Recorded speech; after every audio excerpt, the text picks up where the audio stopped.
There's a chart I saw recently that I can't get out of my head. A Harvard business professor and economist asked more than 5,000 Americans how they thought wealth was distributed in the United States. This is what they said they thought it was. Dividing the country into 5 rough groups of the top, bottom, and middle 3 20% groups, they asked people how they thought the wealth in this country was divided. Then he asked them what they thought was the ideal distribution, and 92%, that's at least 9 out of 10 of them, said it should be more like this. In other words, more equitable than they think it is. Now that fact is telling, admittedly, the notion that most Americans know that the system is already skewed unfairly. But what's most interesting to me is the reality compared to our perception. The ideal is as far removed from our perception of reality as the actual distribution is from what we think exists in this country. So ignore the ideal for a moment. Here's what we think it is again. And here is the actual distribution. Shockingly skewed. Not only do the bottom 20% and the next 20%, the bottom 40% of Americans barely have any of the wealth. I mean, it's hard to even see them on the chart. But the top 1% has more of the country's wealth than 9 out of 10 Americans believe the entire top 20% should have. Mind-blowing. But let's look at it another way, because I find this chart kind of difficult to wrap my head around.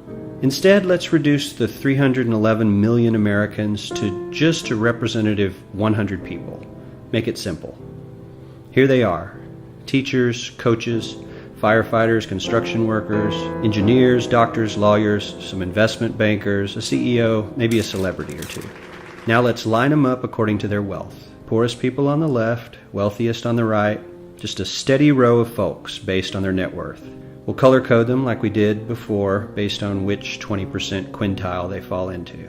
Now let's reduce the total wealth of the United States, which was roughly $54 trillion in 2009, to this symbolic pile of cash. And let's distribute it among our 100 Americans. Well, here's socialism, all the wealth of the country distributed equally. We all know that won't work. We need to encourage people to work and work hard to achieve that good old American dream and keep our country moving forward.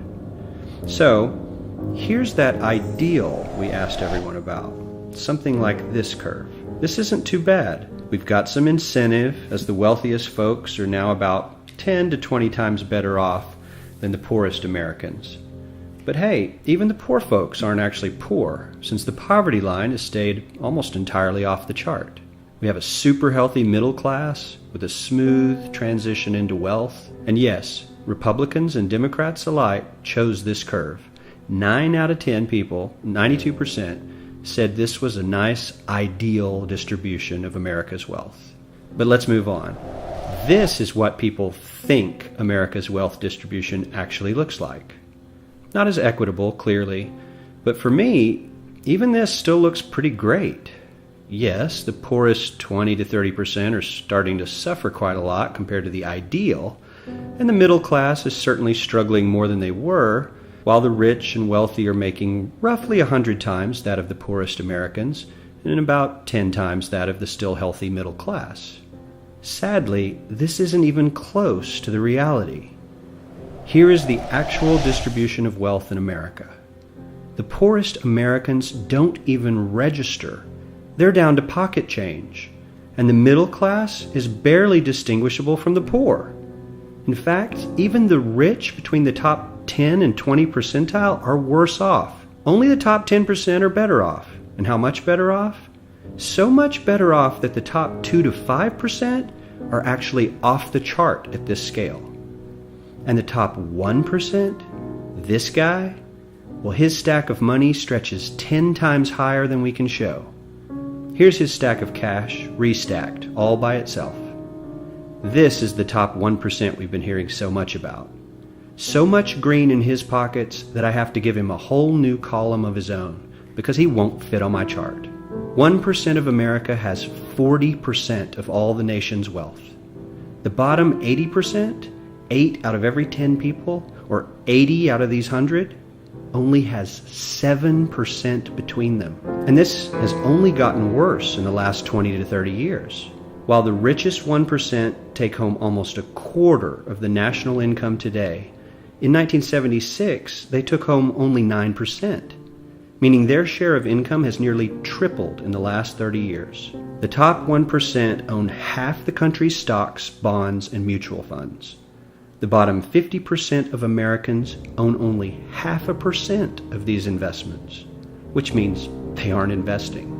They're just scraping by. I'm sure many of these wealthy people have worked very hard for their money. But do you really believe that the CEO is working 380 times harder than his average employee? Not his lowest paid employee, not the janitor, but the average earner in his company. The average worker needs to work more than a month to earn what the CEO makes in 1 hour. We certainly don't have to go all the way to socialism to find something that is fair for hardworking Americans. We don't even have to achieve what most of us consider might be ideal. All we need to do is wake up and realize that the reality in this country is not at all what we think it is.